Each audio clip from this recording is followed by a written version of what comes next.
Third degree, and what third degree is a 2-part silicone compound that can be used to make cuts and other different makeups that you want. It can also be used to color and like make bloods and stuff and skin tones. It's one of the best products that I've ever worked with, and I definitely recommend it to everybody. There's part A and part B. You can't mix part A with part B just by scooping it up and putting it together. You have to put it in a separate cup. Part A, part B go in that cup, and you don't want to ever mix part A and part B together because it can ruin the whole thing.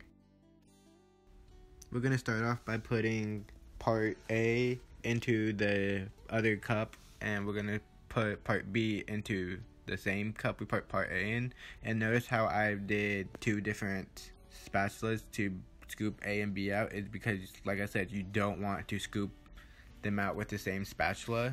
So I'm going to mix it together now, and I knocked over the cup.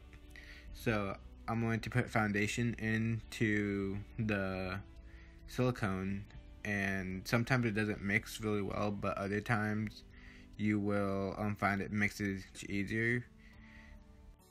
Now I just mix it and wait for the foundation to get all the way into the silicone. And now that I mixed it all in, I'm going to take it out, and then I'm going to scoop some of it on my wrist. It's going to be very liquidy when you put it down.